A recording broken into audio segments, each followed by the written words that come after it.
Worship is always based off the attributes of God. I would encourage you to do this, as I've done the last several weeks in my office, is go through the book of Psalms and see how many times David or the psalmist praises God because of one of his attributes.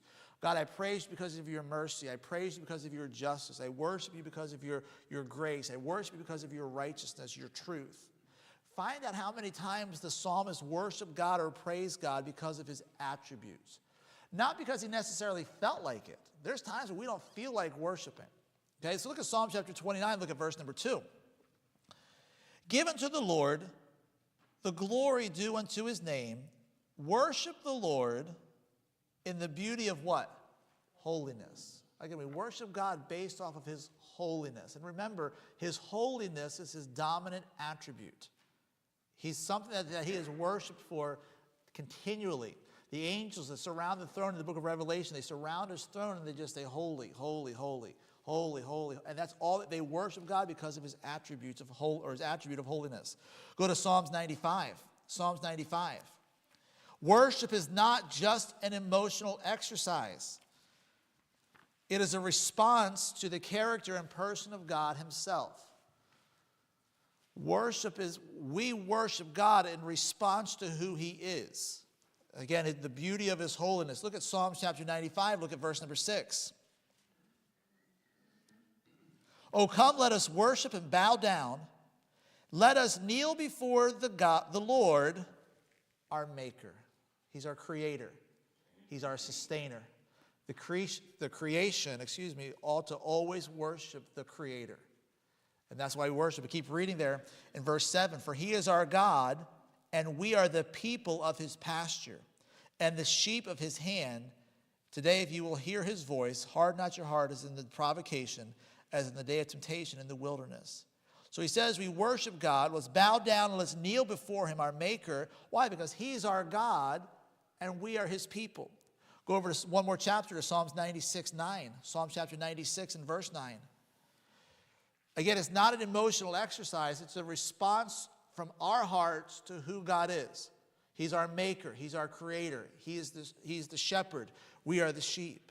Psalms 96:9 says this. Oh, worship the Lord in the beauty of holiness. Fear before him all the earth. Jump down to verse 11.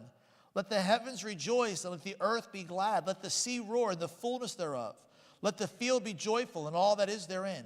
Then shall all the trees of the wood rejoice before the Lord, for he cometh to judge the earth. He shall judge the world with righteousness and the people with his truth. One more. Go to Psalm chapter 99, verse 5. Psalm chapter 99, verse 5.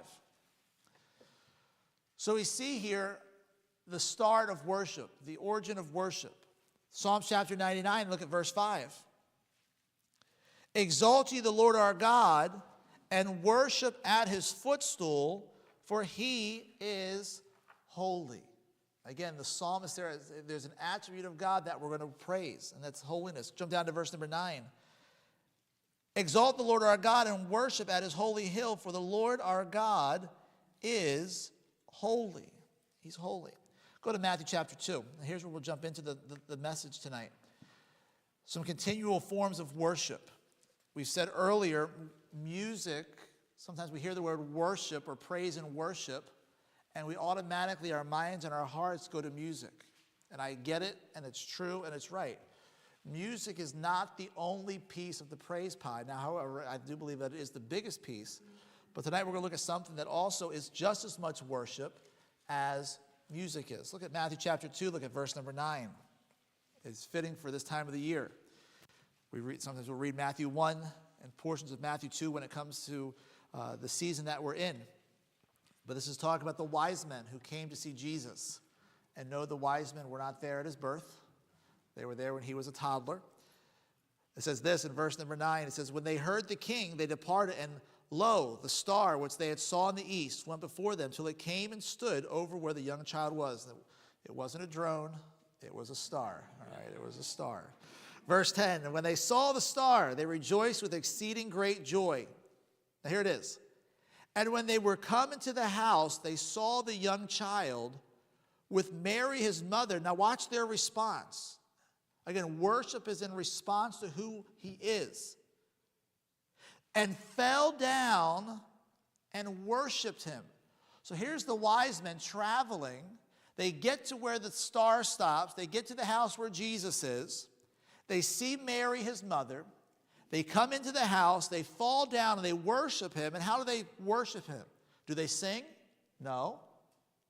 What do? They give. And when they had opened their treasures, they presented unto him gifts, gold and frankincense and myrrh.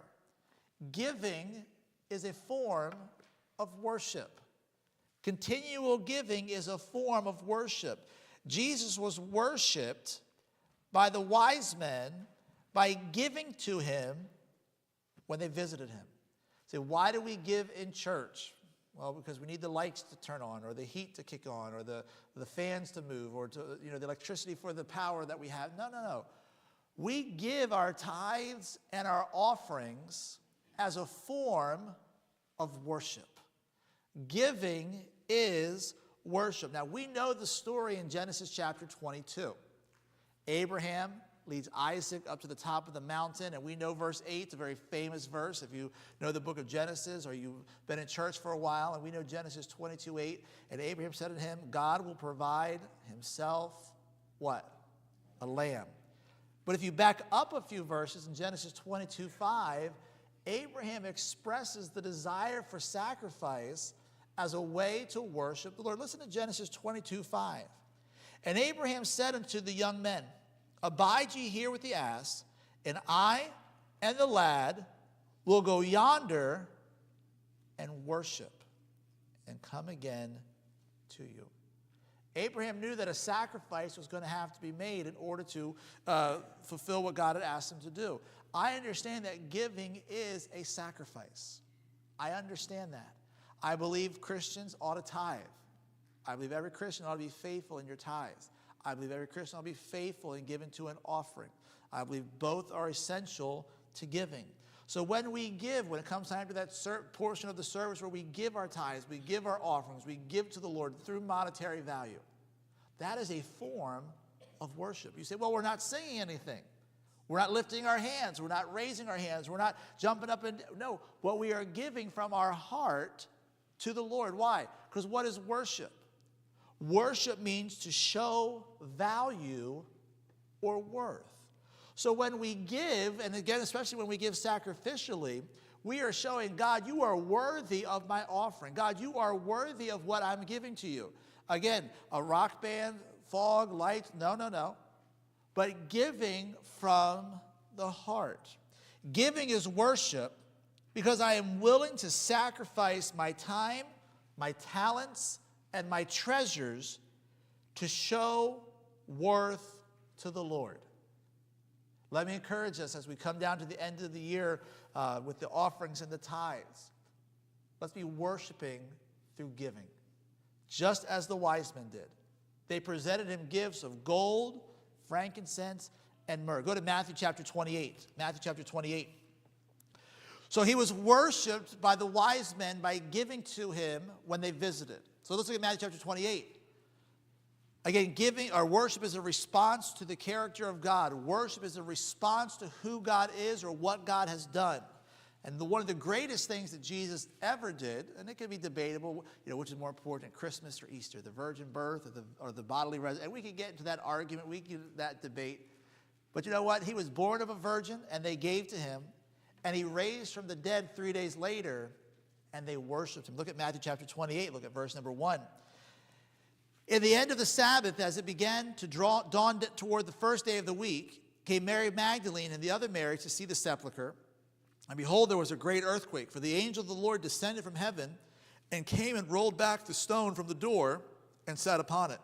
His countenance was like lightning, and his raiment white as snow. And for fear of him, the keepers did shake and became as dead men. And the angel feared and said unto the women, Fear not ye, for I know that ye seek Jesus, which was crucified. He is not here, for he is risen, as he said. Come, see the place where the Lord lay. And go quickly and tell his disciples that he is risen from the dead. And behold, he goeth before you into Galilee. There ye shall see him. Lo, I have told you. And they departed quickly from the sepulchre with fear and great joy, and did run to bring his disciples word. And as they went to tell his disciples, behold, Jesus met them, saying, All hail. They came and held him by the feet and worshiped him. So they worshiped him at his birth by giving. They worshiped him at his resurrection as well. Again, when they saw the resurrected Christ, worship, it led them to bowing at his feet. They saw something that he did. He raised from the dead, and they worshiped him. Let me encourage you tonight.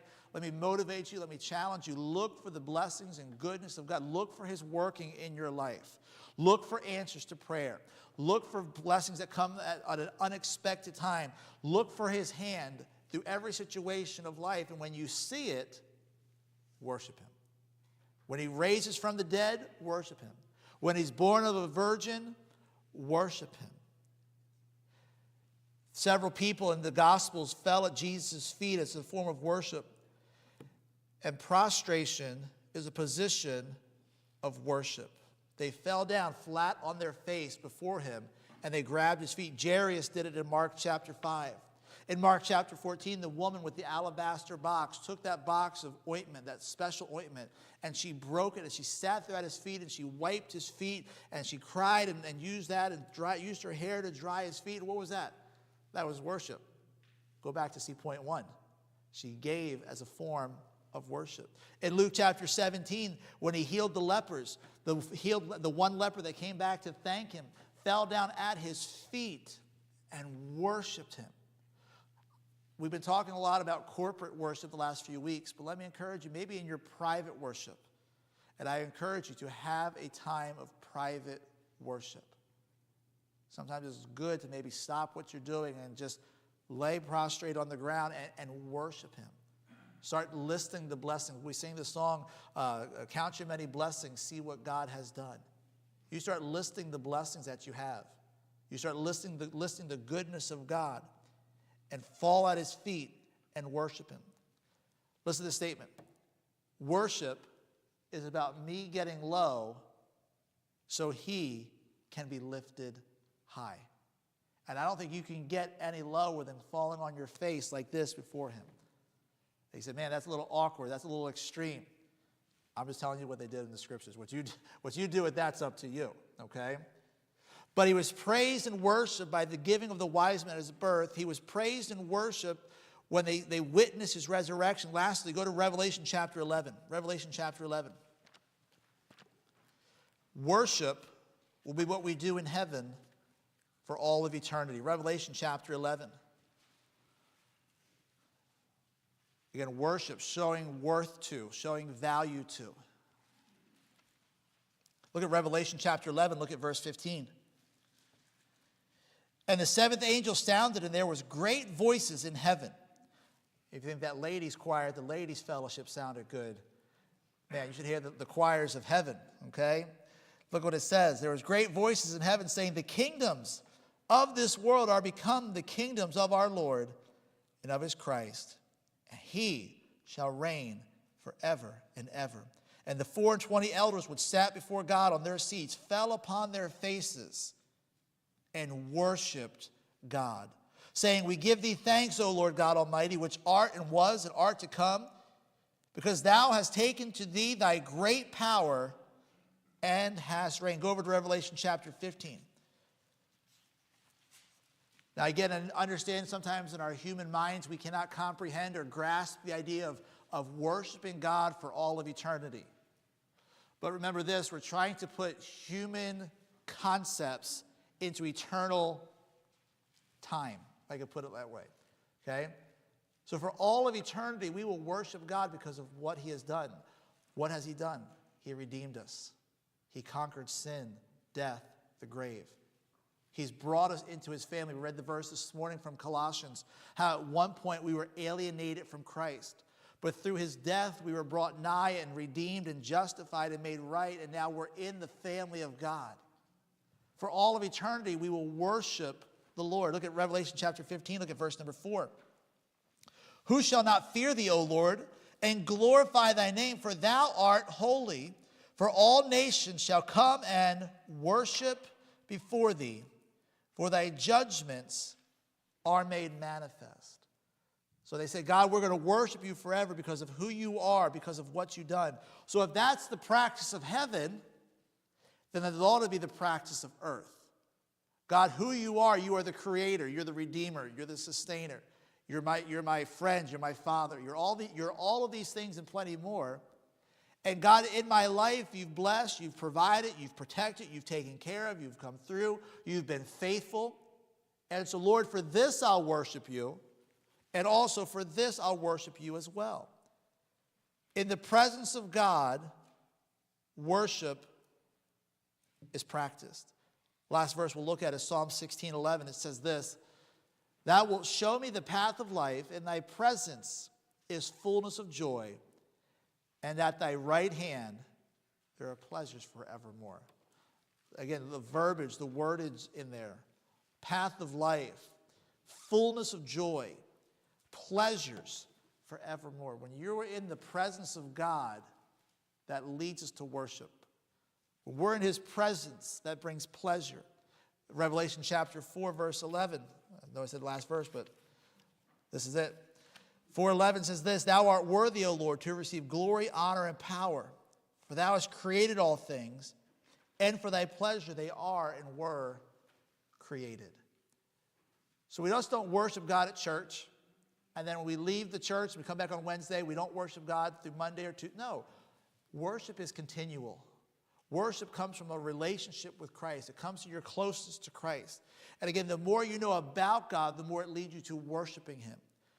Again, we said this the other day, but sometimes when you find out things about people, your view kind of goes down and down and down, right? But the more we know about God, the more our view goes up and up and up. He's so great. He's so wonderful. He's so amazing. And so again, that leads us to worshiping him. So I want to encourage you this week, as we're in the season of Christmas, to worship God in your home. Worship God in your heart. Think about his goodness.